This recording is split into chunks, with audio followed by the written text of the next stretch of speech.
I'm not afraid, so I got more fire. A veces quisiera quedarme calladito, tranquilito, mansito, apartadito, sin abrir el piquito.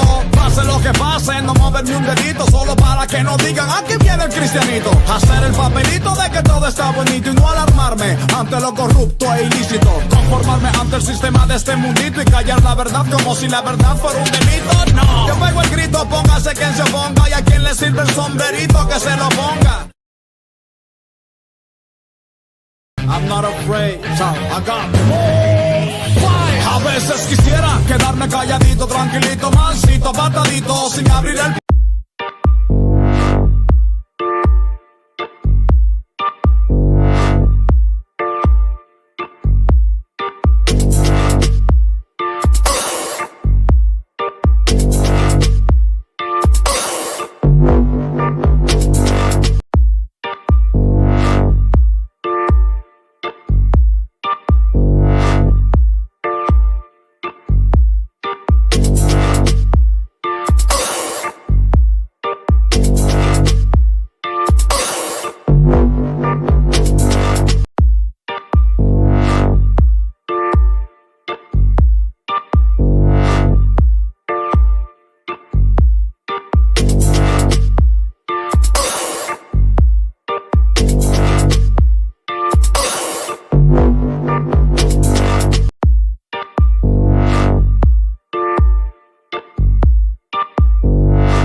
All right. What up? What it do? It's Jay. And yeah, I was gonna go through some of the articles that I was kind of like scrolling through, like I do per usual. But if I'm completely honest, there's almost never anything super interesting to talk about from those articles. But even less so today. So I will try to be wise with the time and refrain from sharing any of that nonsense that I just found. So I guess I will just kind of like off the cuff and just kind of like very loosely and spontaneously will just throw a few topics out there that I was talking about with a few people throughout the week, and have like a healthy debate or conversation with you guys and see where you guys stand, just for the fun of a curiosity of just knowing where different opinions cross in the line and all that good stuff. So bear with me, because like I said, it's gonna be kind of like improvised to a certain extent. So first things first, prayer requests are still open. So if y'all want to type in any prayer requests, that's still like y'all can still do that. But anyways, so first topic, and I know Red might be interested in this one a little bit, but yeah, so something that I've been thinking about since the very first moment that a certain movie was announced, it got me thinking, because typically, um, so many times over, like there will be TV shows and movies that will foreshadow certain events that, whether it be the government or in general, it'll be like a quote unquote prophecy of like what's to come, right? So like there was like a few shows and a few movies that had came out about a pandemic a few years before the actual pandemic occurred, right? And this show that came out like a year or two ago, Fallout, right? It's kind of like, in my opinion, like a pre-documentary of like what's to come and like what's ahead in a few years, right? Um, Also the same thing with like Twisted Metal. There's just a lot of shows and movies, like Leave the World Behind, um, that are like just foreshadowing of certain things, right? Thank you, Terrence. I appreciate that, bro. I appreciate that. Truly, genuinely, I do. And I know you've been meaning to talk with me and have a conversation with me, and that's appreciated. Um, Hopefully, one of these days, throughout this week, we can do that, even if it's for like a few minutes. You know, just make sure you text me in advance before we get to that. But yeah, going back to like movies and stuff that portray or foreshadow certain future events, right? This one got me thinking. Let me see if I can share it. Because I'm a huge believer in, you know, again, shows and movies foreshadowing what's to come, right? So, again, I know like once Red like sees this, he'll probably uh, have no trouble chiming in. But yeah. So Avengers Doomsday, right? Um, Many of you already know that I'm a huge comic book fan, huge superhero fan. Um, I don't like calling myself an artist, but but I do draw. I do love art. I love trying to draw, all that good stuff. And anytime a superhero movie comes out, like the first time around, I'll watch it purely for the entertainment, surface level um, purpose, right? But then I'll watch it again, like a second or third time, depending on how good it was. And I would try to dissect it and just kind of like take it apart piece by piece and see if there's any like underlying tones and what's the word? Um, Anything more in depth and like, man, the word is escaping me right now. Subliminal messaging, right? Stuff like that. And I, I listen. I'm not.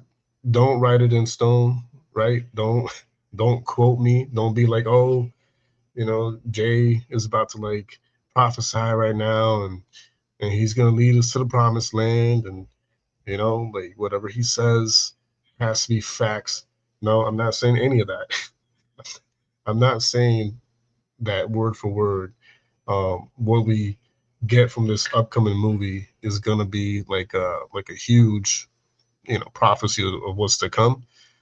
But more often than not, um, you know, if history doesn't repeat itself, but it rhymes, many times I've been a witness that, yeah, some of these movies do depict and foreshadow certain events that either the government plans on doing, right, executing upon its people, or You know, like I know there's like a different agencies that could get involved, and at the end of the day, they're still part of the government regardless. But you know, sometimes you can see like a clear divide between like when it's by the actual straightforward government and versus like different agencies, etc. Um, GT, that's not even out yet, is it? I'm not even sure anymore. I don't. I try to follow up with the games, but yeah. Um, food prices like some sure. Well, that's already begun, but yeah, I'm sure there'll be like a worse. What do you call it? Like a worse outcome, or just further beyond that. But anyways, so the plot of the movie. Let's see if I can get the plot. Um,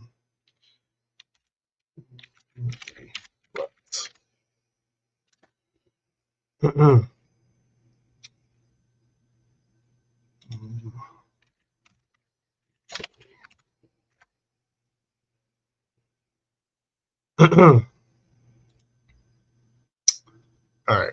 Um, this might not be like 100% like accurate over or whatever, but I'm going to.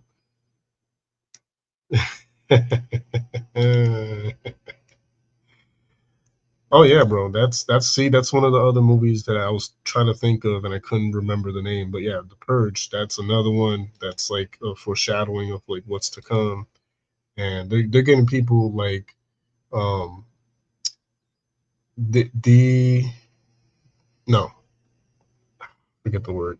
I don't know why, but lately words just like I'm like thinking of a certain word, but it'll leave me like desensitized. All these movies and shows are meant to like desensitize the masses of like for when it happens, is they're already used to it. But anyways, this is like a quick overview by the co-pilot or whatever Google AI. It says Avengers Doomsday 2026 will likely feature the Avengers, Thunderbolts, Fantastic Four, and X-Men battling the villainous Doctor Doom, played by Robert Downey Jr., who seeks to conquer or destroy the multiverse, leading to multiversal incursions. All right, that word right there, incursions. Okay, and setting up the massive Battle World storyline in the subsequent Avengers: Secret Wars. Expect major MCU characters like Captain America and possibly Iron Man to return, all converging in a massive crossover event against Doom's powers, as revealed in early teasers and reports. Um, Key plots and theories: the villain Doctor Doom emerges as the primary antagonist, utilizing multiversal power after Kang's storyline shifted, with Robbie Downey Jr. potentially playing him. Stakes: Doom's actions are expected to shatter the multiverse, causing incursions. A massive team up, including the core Avengers, the new Thunderbolts, the Fantastic Four, and X-Men. Blah blah blah. The heroes must stop Doom from achieving ultimate control or destroying reality, setting up the larger conflict of Secret Wars.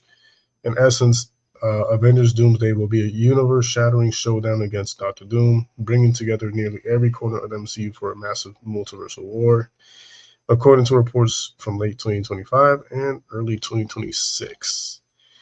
I know there's like a better synopsis about the movie somewhere else, but um, yeah, like we'll just kind of like go off of what we just read for now, and then if anybody wants to like add on to it, then you're more than welcome to.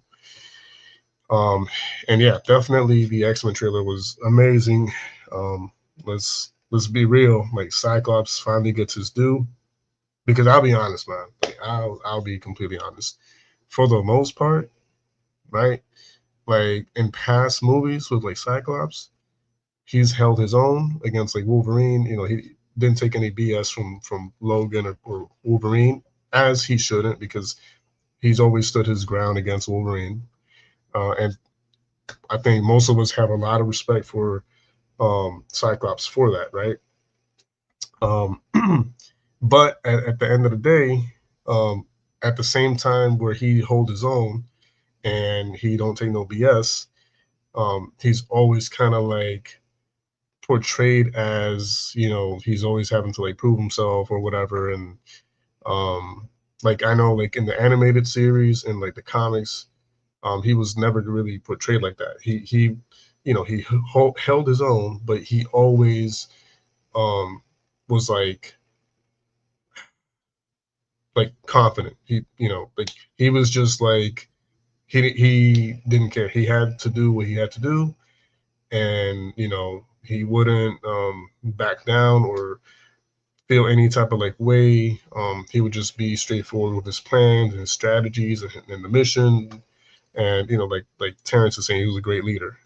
And I feel like in some of the past movies, um, it's like we don't really get enough of that. Like we get a sense of it and we get like a little taste of it here and there, but we don't get that like full blown like get out my way, I'm the leader type essence that we've come to know from Scott, you know. And I feel like in this upcoming movie, we might just get that finally. We might get like a Scott Summers Cyclops where, you know, takes no prisoners, don't take no BS from like anybody, and it's just kind of like gun ho, get out my way before I run you over, and I'm gonna get this done type of vibe, which is I think what a lot of us have been waiting for. Oh yeah, man, what? Yeah, he is. It's not that he should be. He is definitely up there. Like I could see easily like a team of like leaders like Cyclops, Captain America. Uh, so tough. I guess Reed Richards. Uh, it's tough. It's tough. I guess Bucky, in a sense. There's a lot of like great leaders within that like the Marvel universe, but I feel like yeah, definitely they're up there together. Oh yeah, Black Bolt. Yep, Black Bolt.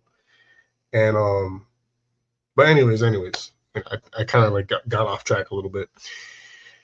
Um, yeah, so I I have a feeling, right? And again, I could be wrong. Don't quote me. Don't write it in stone. Don't laser it into your jewelry. But um, I have a feeling that some components of this movie um like have to do with like what the government or some agencies are gonna want to do as far as like the whole Project Bluebeam, um, the whole like alien invasion thing, and crossing over like entities and that kind of thing. And you know, it's not to say that they could have done it before and foreshadow it from like other movies, because I think in Infinity War there was an incursion, you know, because there were a lot of like Thanos and like his army crossed over right to Earth, so that's a type of incursion. Um, but I feel like because we're getting closer and closer to the whole Project Bluebeam situation, um, and everything that has to do with that, I feel like more and more so they're going to pump out movies and TV shows that have to do with stuff like that. There's actually a show that came out, I think, on Netflix or something like that. Pluribus, yeah, Pluribus. I started watching it just to get like an idea of what it's about. Um, it's a little interesting, you know, nothing to get crazy over. But hold on, let me see if I can synopsis. Okay, all right. Uh, Yeah, yes, I saw that. So you could barely see them, but yes, you can definitely see them for sure. Hold on. Okay. All right. So this is, if anybody has seen the show, let me know in the comment section or the live chat. But yeah, I started watching the show recently. But I've only seen like the first episode, I think. So I can't say I've been watching it, but I've started watching it. And the synopsis is it's a dark sci-fi comedy series from Vince Gilligan about an alien virus that creates a global hive mind, leaving only a few immune individuals, including cynical author Carol Sturka, to navigate a world of forced, blissful conformity while trying to reverse the takeover, exploring themes of individuality versus collective consciousness. The virus, a psychic glue from space, merges humanity into the others who possess shared knowledge but seek to assimilate the remaining free minds. Um, I don't know if I should play this or not. Let's play it. Whatever. Like, also take this show into consideration. Hi, we're Ken, and we're on a mission to change home insurance. We operate differently. The average customer who switched and we get an excellent start to Vince Gilligan's new show, following all the success with Breaking Bad and Better Call Saul. The series centers on Carol Sturka, a novelist who is mysteriously immune to a virus that sweeps the world, transforming nearly everyone else into unnervingly content, almost hive-minded beings. The show explores what happens when individuality clashes with mass conformity, turning the idea of a perfectly happy world into a kind of dystopia. Carol, as one of the few unaffected, becomes an unwilling person tasked with saving humanity from this forced harmony. The series blends suspense, dark humor, and philosophical questions about freedom, identity, and the cost of collective happiness, all set against Gilligan's signature character-driven storytelling and Albuquerque backdrop. With its mysterious tone and thought-provoking premise, Pluribus offers a unique twist on both the sci-fi and thriller genres. So in this spoiler review and explained analysis, I'm going to be giving you my breakdown of Pluribus Episode 1, entitled We Is Us, and Episode 2, titled Pirate Lady, alongside discussing my general thoughts towards both. Before I get into it though, if you want to see much more on Season 1 of Pluribus, then don't forget to support this upload. Let's face it, most of the insurance industry can feel a bit prehistoric, impersonal, and by giving it a like rating and subscribing to the channel. But without further ado, let's dive into my review and breakdown of Pluribus Episodes 1 and 2.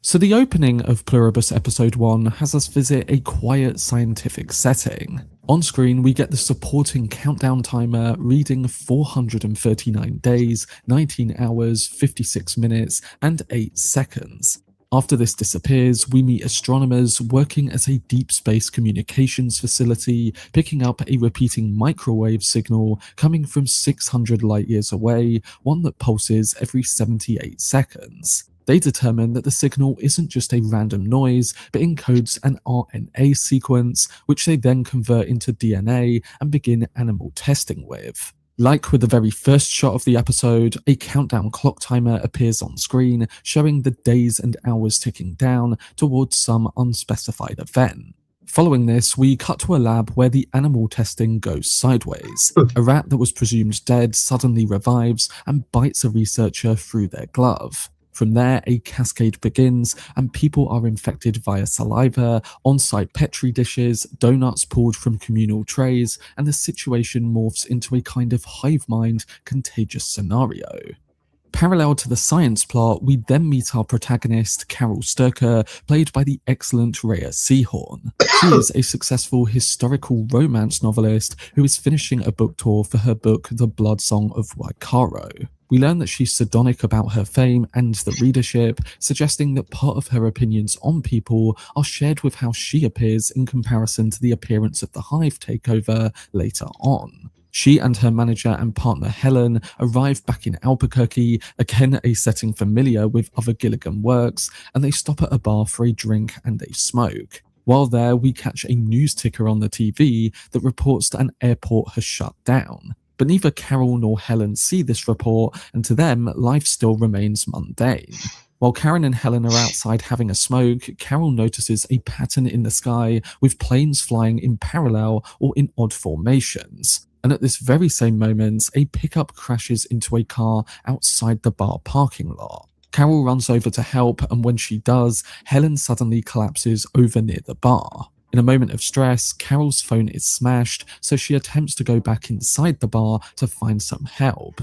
But when she gets inside, she finds out that everyone in there has also had seizures. Emergency services don't even respond, and it's scarily clear that a widespread outbreak is underway. So Carol loads Helen, who is now unconscious, into the bed of the pickup truck and drives towards the nearest hospital. On the way, she sees a crashed police car and the city is on fire in the distance. At the hospital, the staff and patients are also facing seizures, and it's around this moment where Helen unfortunately dies. Her fall back at the bar is what killed her and not the virus. Then we finally get the aftermath of all the seizures. A hive mind of people emerge all around her, and everyone who had seizures rise at the same time in a zombie-like fashion. Carol, though, is weirdly immune. The infected surge rises, calm and in sync, and are eerily polite. Carol watches as a crowd of them outside the hospital confront her, and they all speak in unison. They say, "We just want to help Carol,"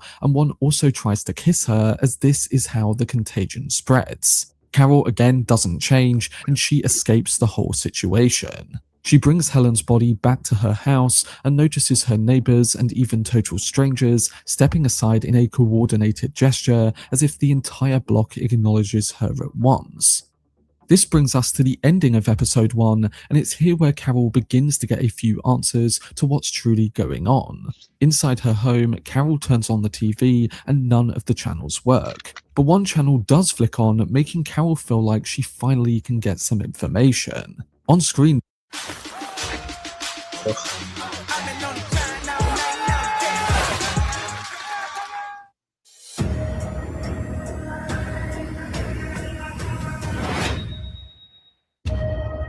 though, is a man played by Davis Tafler, and he is on a White House-style podium. Alongside this, the ticker on screen is directed solely at Carol, making her quickly realize that nothing on this news channel seems right. The man at the podium invites her to call the displayed number on screen, and when Carol does this, he begins to talk to her from the broadcast on the TV. He explains that a signal from space triggered a virus contagion that merged nearly all humanity into a single hive mind called the Collective, and Carol is one of the few, roughly around 11 in the world, who weren't joined. He says that Helen's death was incidental, not from the force overwhelming her, but from the force she suffered. And he tells Carol that they want her to join them and that they're protecting her until they can figure out how to bring her in. So Carol is completely shocked as the whole world has changed beyond recognition.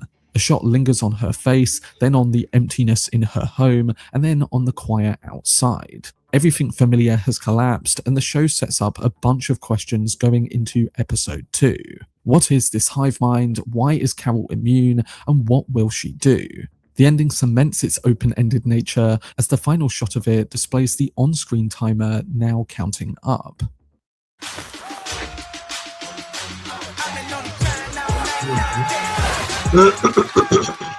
Let's face it, most of the insurance industry can feel a bit prehistoric, impersonal, and confusing.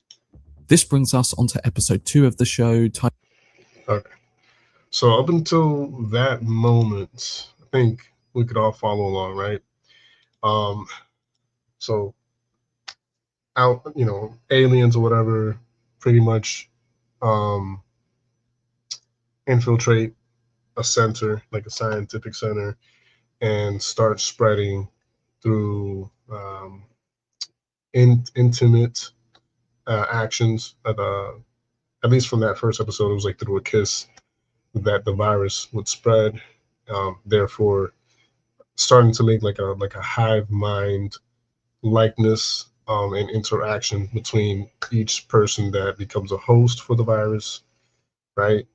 And then apparently the main character, the blonde, she is immune to the virus, and she doesn't know why, right? But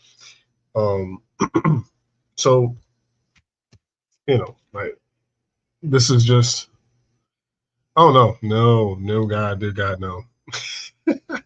I think I've talked about that here before at some point, but no, I don't believe in aliens the same way the typical person believes in aliens. Like the typical person that's believes in that stuff, they'll believe like the whole big headed, green people and all that stuff. And for me, they're just demons in disguise. That's all it is. And in my opinion. That's just my opinion. I don't believe, number one, I don't believe in outer space. Number two, because I don't believe in outer space, I don't believe in there being life on other planets, because I don't think planets are inhabitable, and I don't think that planets are solid surfaces that you can even land on, etc. I have my own way of thinking when it comes to that, but correct, I don't believe aliens exist. I do believe that there's demons that disguise themselves as what people perceive to be aliens and stuff like that. So I believe that people have had encounters with um, supernatural beings. Yeah, no, nobody has gone to the moon. Nobody. Again, even the moon. I don't even think the moon is inhabitable or even like a solid surface to even land on. But that's just me. Like biblically, if we look at the Bible and read and take things for what they are and as they're described in the Bible, then the moon is just a form of light, the same way the sun is. So neither of those two things, in my opinion, are solid. It's just, you got to think of like, it's like pure light. Trying to think of a better explanation, but just think of like an actual, like the essence of what a laser is, right? Laser is not solid. It's just pure light and pure energy, but that's about it. But yeah, like in my opinion, they're just demons that disguise themselves and reshape themselves as something, outer worldly, and people get visitations from these things, and if they're not biblically or grounded spiritually, they will easily mistake them for spirit guides or aliens or ETs, whatever you want to call it. But yeah, in my opinion, I personally don't believe in aliens as what the typical person perceives aliens to be, right? But that's just me. But anyways, oh, nice, very nice. Okay,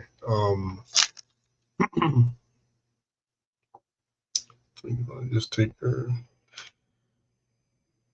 Yep, correct. But yeah, this show,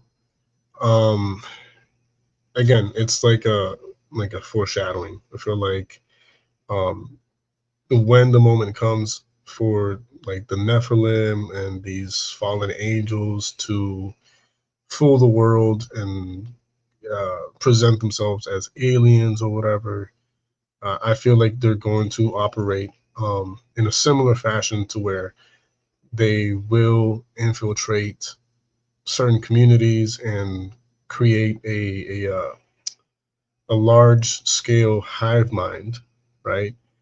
And they'll build trust, of course, obviously, because when you present yourself as an alien, You know what I mean?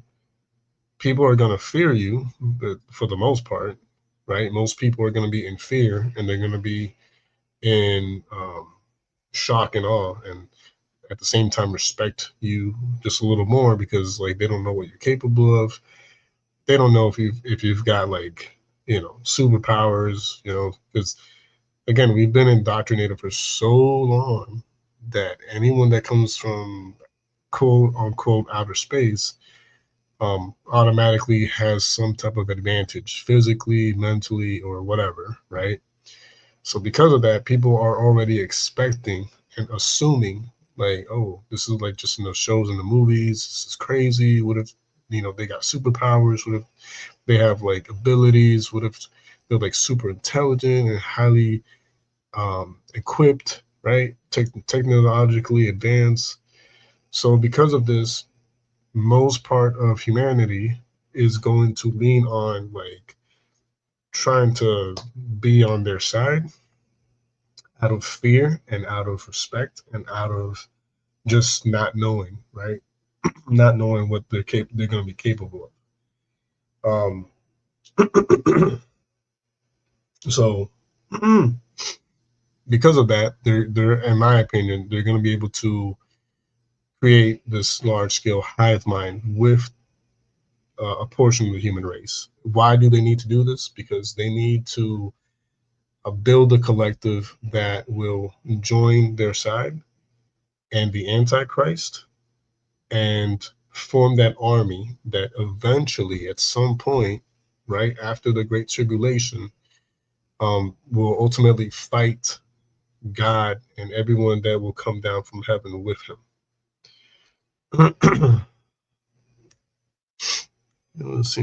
Exactly. This is a known fact. This is a known fact, and if it wasn't already so late, I would definitely like share some videos on that topic. There's channels that I follow that talk about that, and they have recorded, documented interviews where they've talked to people that have been visited or have had encounters with these quote unquote aliens or these entities, and they, whether it be that they're being experimented on or abused or abducted or whatever, and they have that sleep paralysis type moment where they can't really physically speak, they will think or pray in their mind and mention the name of Jesus Christ.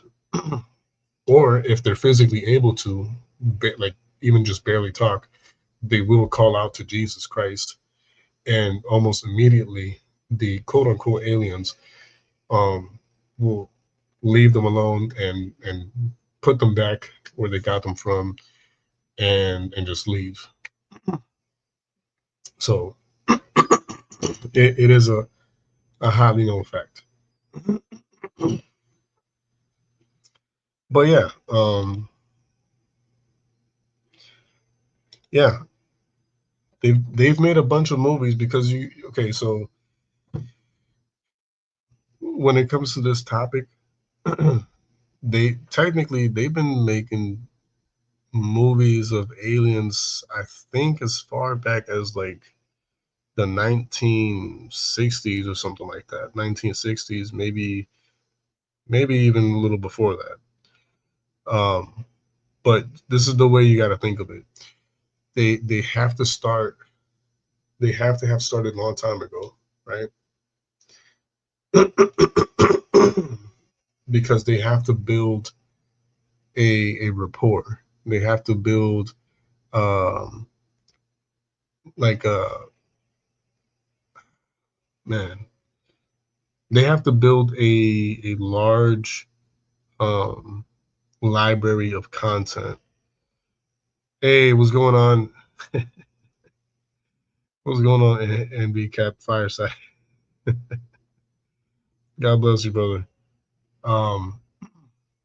They have to start from a long time ago, and they have to build a library of content so that the more they produce, this type of content, movies and shows, the more and more desensitized the human brain becomes to it, right? And so it's gotten to the point where, for the most part, people are not scared so much about aliens or nothing like that, or outer space, because they've become so accustomed to the idea because of the amount of movies and shows and content that has been created over a long period of time. So a longer period of time means a deeper conditioning, a deeper programming, right? It's the same thing with like school. Like when you have a standard school structure, right? Implementation of certain classes and material, it becomes the norm over a long period of time, right? So when something becomes the norm because of how long it's been implemented, then the more people are used to it becomes commonplace, and they just become desensitized to, well, it's just how the way things are, right? So it's the same thing with the whole alien thing. Like, they've been mass producing movies and shows and content about this topic for decades. I wouldn't even dare say longer than that, but to be fair and to be conservative here, decades, right? And so because of that, like, people are just kind of like numb to the idea that this might be a scary thing, or an evil thing, or a violent thing, or so on and so forth. And they'll just take it as like, oh well, it could be like in the movies or in the shows, or favorite characters, right? And yeah, that's why they have had to do it for as long a period of a time as they have done it for. Otherwise, if they were to do it just sparingly here and there throughout like the years and decades, people wouldn't be as used to it and as comfortable with the idea. So yeah, I don't want to sound like a broken record, but yeah, they to summarize, I feel like they are kind of like speeding things up with some of these movies and shows, and showing their hand in advance, because I guess they're on some type of like timer or countdown themselves. I feel like every day that passes, they feel that they need to get their mission going a lot faster. And I think that's also because, we are in the end days. And like I said a few streams ago, like, I'm not saying, when I say we're in the end days, I'm not saying that like, oh, next week is definitely the rapture, or next month, or next year, or 2030. No, I'm not saying any of that. I'm not putting any dates, because no one knows the day or the hour of when that will happen. But there are signs that we have been given through the Bible, through prophecy. And, it's every day that passes, I feel like, instead of like one prophecy being fulfilled in a span of like years, I feel like there's prophecy being fulfilled every few months in between, if that makes sense. And when you have that amount and frequency of prophecies being fulfilled, right, biblically accurate, it feels like time is speeding up because of those prophecies being fulfilled. So if those prophecies are being fulfilled on a more constant, frequent basis, then the enemy is like, I got to speed things up. I got to hurry up and get this plan and strategy together. I got to merge human with machine, and I got to present the humankind with the quote unquote aliens and outside outer world beings and entities. And I got to, convince mankind that they're like an advanced race, when really they're just fallen angels and demons, right, in disguise. There's so much that the enemy has to accomplish before the war of Armageddon. right? The war against God and his chosen people when he comes down. That it's like, I feel like the enemy is sensing that he needs to hurry up because his time is being cut short because of prophecy being fulfilled. So these shows are being pumped out left and right. And I mean, these movies like Doomsday and not even to mention Secret Wars, bro. Come on. Think about it. Think about why these upcoming movies are what they are, and think about what they're going to be portraying. You know, Doomsday. When you hear the word Doomsday, you're thinking of a countdown. You're thinking of a timer. You're thinking of a counting down to a major catastrophic event, right? These are the things that cross our minds when we think of names like Doomsday. And then Secret Wars is like, okay, there's a war that's going to be happening that we are not going to be able to see or witness, or that we're not even going to be aware of, right? So what are the odds that these movies that are coming out are what they are and titled the way they are, right?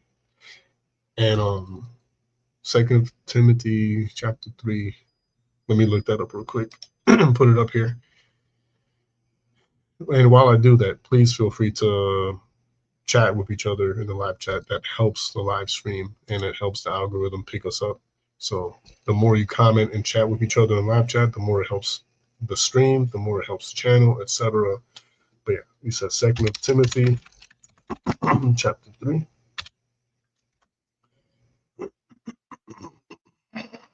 Sorry, I apologize. That sounds gross. Okay, I'm just gonna share the screen. Yep. Oh crap. Okay, here we go. I want the amplified version. I love the amplified version. Okay, here we go. Wait, did it change? It didn't even change. What is wrong with you?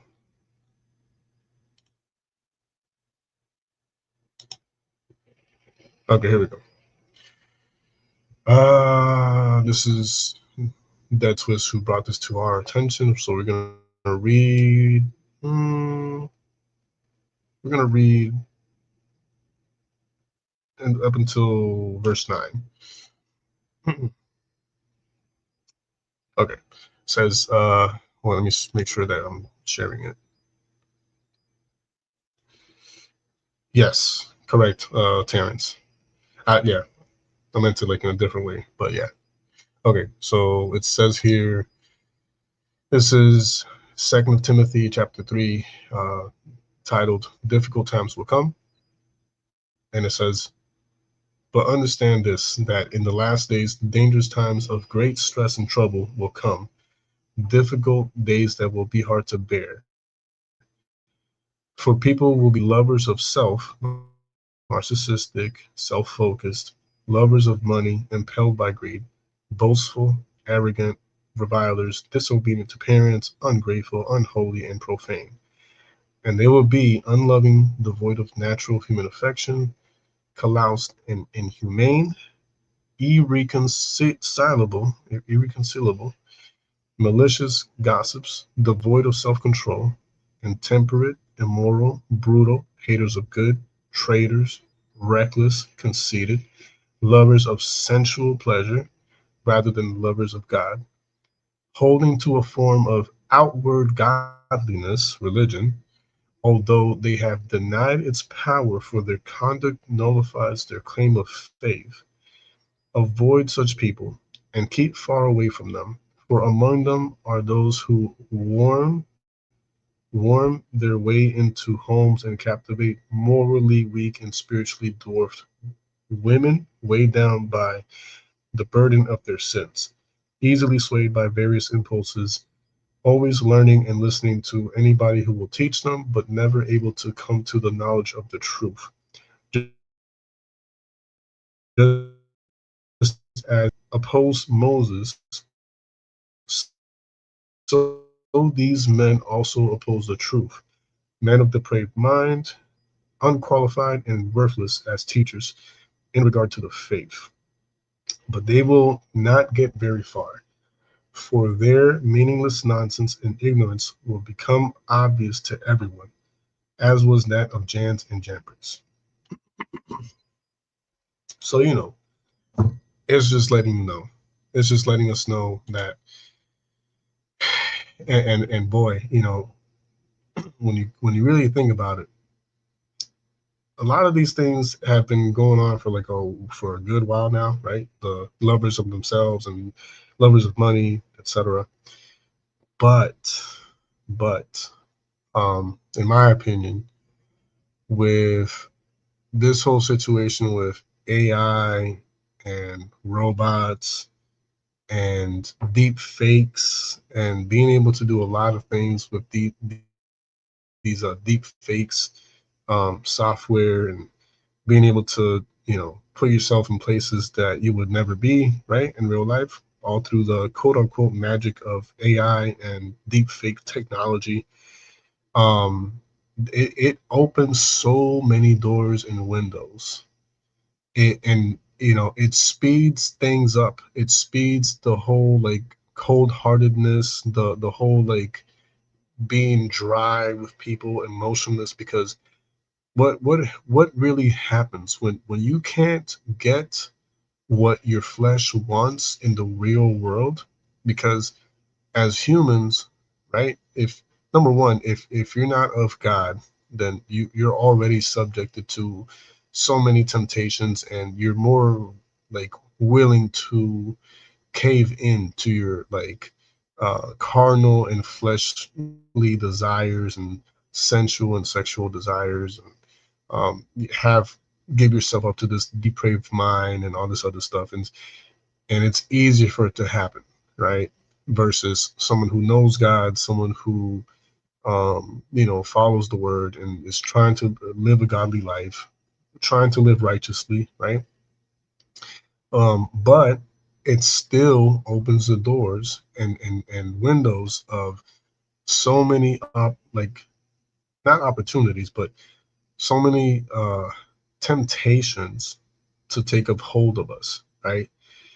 I mean, with all this deep fake technology, men who lust after certain people or women can kind of create their own version of the people that they wish they were with, right?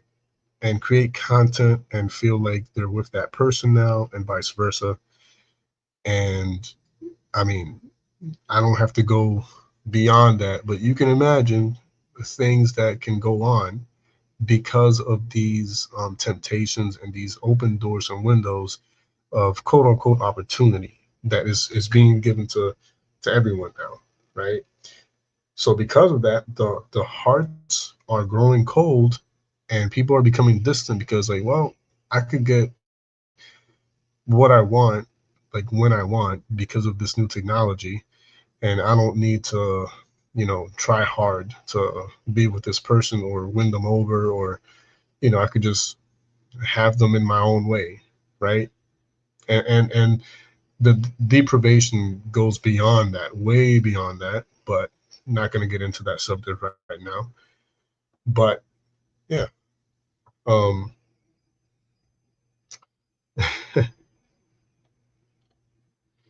yeah, it's been all over the place, and it gets better by the second. AI technology has been getting way better by the second and nanosecond that everybody keeps using it. People lean on it way too much already. In 10 years, oh yeah, yep.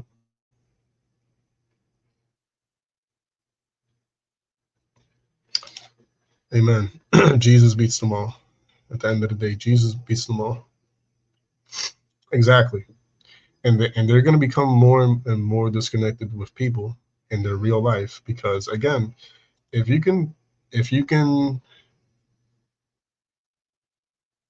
give a person the freedom of having what they want and who they want in their own way without them having to, go out in the real world and do what they are thinking of doing or wanting to do because they're scared of like,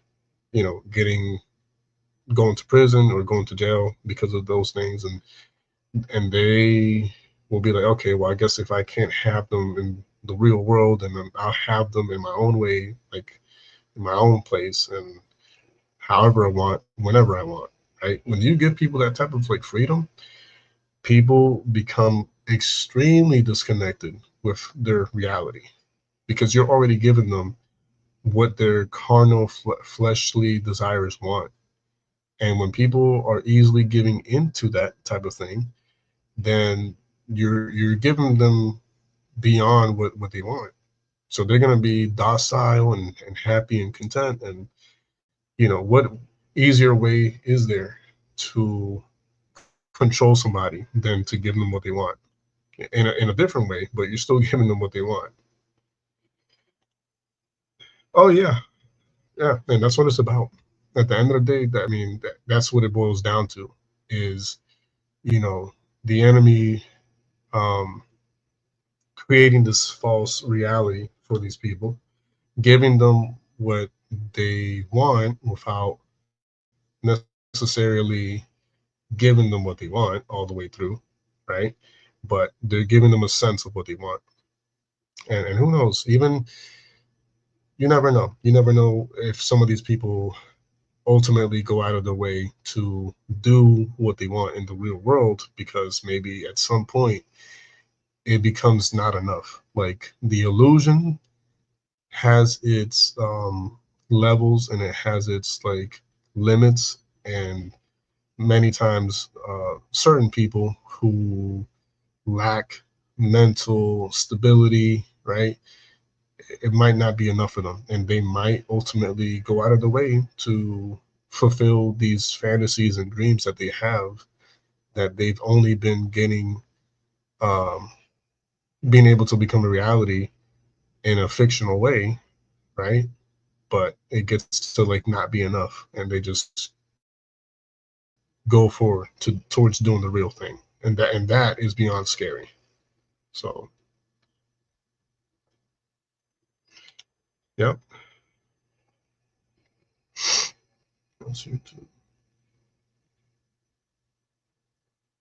I don't know about that twist. I haven't really heard that type of verse. I'd have to look into it, but it doesn't sound familiar. No. Not right off the bat, at least. But yeah. Anyways, I will leave it up until there for now and start calling it a night and try to see if I can go, start calling it a night on this end. But hopefully I left you guys with something to think about and something to look into and something to discuss among yourselves. And, hopefully you can share this forward with others, right? Family members, friends, coworkers, neighbors, whatever. And hopefully have them watch this, and just for a friendly, healthy conversation amongst each other, right? And just like a stimulating, deep conversation about this topic, and the whole idea of the foreshadowing of what's to come through some of these movies and TV shows, and pretty much them trying to subliminally tell us and show us what they intend to do in the near future, whether it be a year, 2, 3, 4, 5, 10 years from now, the buildup towards what they want to do and how they plan on doing it and what the deception might be and all these things in between, right? So Greenland Moon, I might have to watch that. If you can, like after the stream is over, like if you find a link, just leave it in the live chat or in the comment section. That way I can go back to it and watch it at some point or look into it. But yeah, if anybody has anything left to say, let me know in the comment section or in the live chat. I'll give everybody a couple of minutes before I officially close out the stream. But yeah, I hope tonight's show was good and that you guys enjoyed it. And is it just me, or like the volume to the music in the background, like it's like non-existent? I feel like I can't hear it, which is weird because it's like, yeah, okay. I think that's what it is. It's not even on. That's okay. Whatever. Anyways, yeah. If anybody has anything else left to say, you can go ahead and type it. Yes, outer space, the idea of outer space, in my opinion, of course, I will always say it's just my opinion, but outer space is fake. They have exaggerated and romanticized what outer space is. I do believe there is an actual tangible physical dome above us. It's even reported in military reports, and so many other things, man. And thank you, Terrence, for being here. Thank you, everyone, for being here. Dead Twist, Terrence, Ryan, who else was here? William was here at some point. Anybody else at all who was here at some point in the live stream? Red was here for a while.